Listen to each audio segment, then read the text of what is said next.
Semester পরীক্ষা দিয়ে তোমরা ফোর্থ সেমিস্টারে উঠেছ।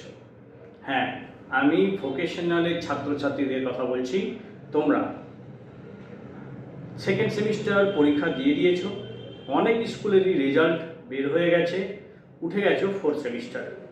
এখন সমস্যা হলো, রেজাল্ট বের হয়ে গেছে, ফোর্থ সেমিস্টারে উঠে পড়েছ, কিন্তু ভোটের জন্য স্কুল বন্ধ। এই সময় তোমাদের সিলেবাসটা বাড়িতে শেষ করে নেওয়া প্রয়োজন, কারণ থার্ড সেমিস্টার পরীক্ষা তোমাদের হবে উচ্চ মাধ্যমিক জেনারেল ছাত্রছাত্রীদের সঙ্গে একই রুটিনে, একই রেটে। সময় খুব কম, তাই পড়া শুরু করে দাও। 11-এর মতো ফাঁকি দিলে চলবে না। থার্ড সেমিস্টার আর ফোর্থ সেমিস্টার, এই দুই সেমিস্টার মিলে তোমাদের রেজাল্ট হবে উচ্চ মাধ্যমিকের ফাইনাল রেজাল্ট। তাই আর ফাঁকি দেবে না। যা 11-এ হয়ে গেছে, আর সেই দিকে যেও না। এবারে একটু মন দিয়ে তোমরা পড়াশোনাটা করো। আমি তোমাদের বাংলার ক্লাস নেব ইউটিউবে, যতদিন না স্কুল ঠিকভাবে খুলছে। আর তোমরা তোমাদের বন্ধুদের সঙ্গেও এই ভিডিওটা শেয়ার করো, যাতে পশ্চিমবঙ্গের সব ভোকেশনাল ছাত্রছাত্রীরা এই ভিডিওটা পায়। এমনিতেই ভোকেশনাল নিয়ে কোনো ভিডিও আসে না ইউটিউবে।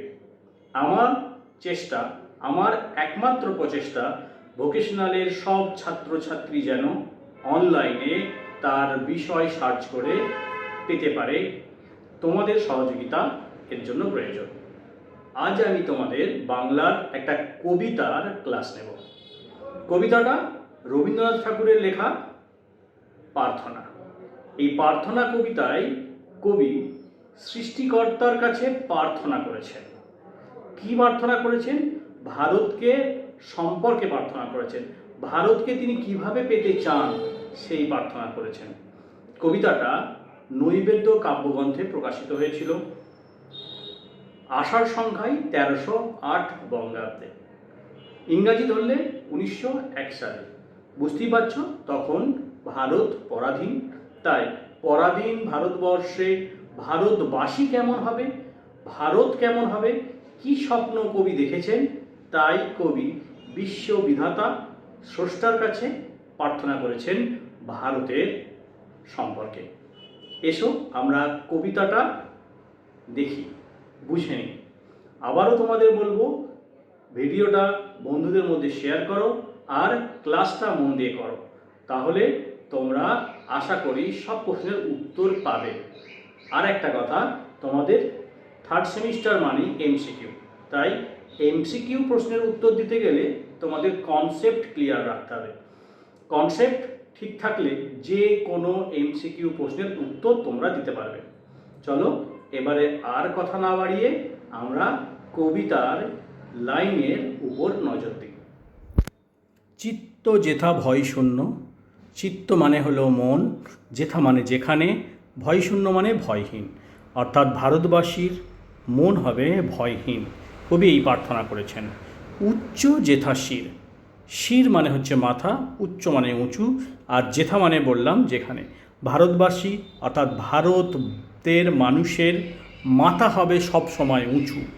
জ্ঞান যেথা মুক্ত। জ্ঞান হবে কেমন? মুক্ত, অর্থাৎ কুসংস্কারে আবদ্ধ নয়, সংকীর্ণ নয়, এমন জ্ঞান ভারতবাসীর থাকবে। যেথা গৃহের প্রাচীর আপন প্রাঙ্গণ তলে, দিবস্বরবরী বসুধারে রাখে নাই খণ্ড ক্ষুদ্র করি। এই শব্দগুলোর অর্থ হলো, যেথা মানে যেখানে বললাম, গৃহের প্রাচীর বাড়ির প্রাচীর, আপন প্রাঙ্গণ তলে নিজের উঠোনকে, দিবস্বরবরী দিন রাত বসুধারে পৃথিবীকে রাখে নাই খণ্ড ক্ষুদ্র করি, ছোট ছোট খণ্ডে বিভক্ত করে রাখেনি। এটাকে যদি আমরা তাৎপর্য হিসাবে ব্যাখ্যা করি তাহলে বলবো, আমাদের ভারতবর্ষ আমাদের কাছে পৃথিবীর সমান, আমার পরিবার বা আমার বাড়ির উঠোনের মতো। আমরা কখনোই আমাদের বাড়ির উঠোনকে, আমাদের বাড়ির প্রাঙ্গণকে দিন রাত খণ্ড ক্ষুদ্র করে বিভক্ত করব না। সাম্প্রদায়িকত, ধর্মগত, মতাদর্শগত ভেদ সত্ত্বেও আমরা অখণ্ড ভারতকে চাই, আমাদের মধ্যে কোনো বিভাজন থাকবে না। কবি এমন ভারতকে চেয়েছেন। যেথা বাক্য হৃদয়ের উৎস মুখ হতে উচ্ছ্বাসিয়া ওঠে, যেখানের মানুষের বাক্য কথা বলা হৃদয়ের অন্তঃস্থল থেকে বেরোয়, লোক দেখানো ফাঁকা কথা নয়, মানুষ হৃদয় দিয়ে কথা বলে, এমন ভারতবাসী কবি প্রার্থনা করেছেন। যেথা নির্বারিত স্রোতে দেশে দেশে দিশে দিশে কর্মধারা ধায়, অজস্র সহস্রবিধ চরিতার্থতায়।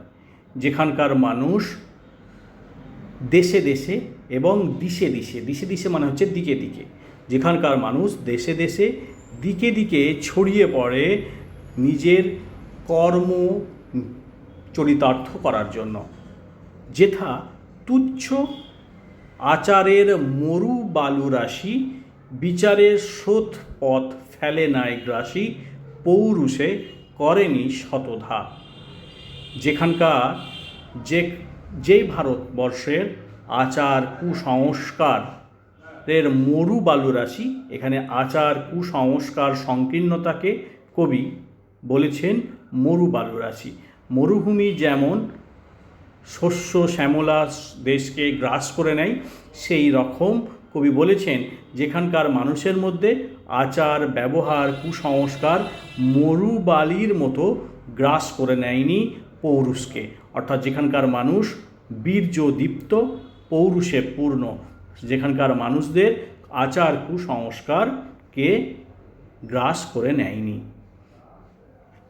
নিত্য যেথা তুমি সর্বকর্ম চিন্তা আনন্দের নেতা।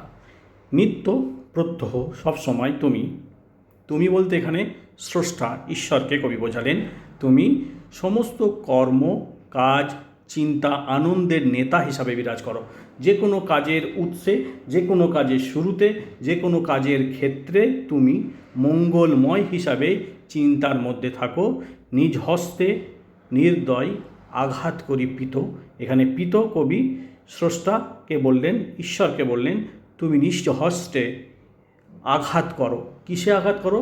এই আচার কুসংস্কার সংকীর্ণতার মূলে আঘাত করে ভারতের সেই স্বর্গে করো জাগরিত।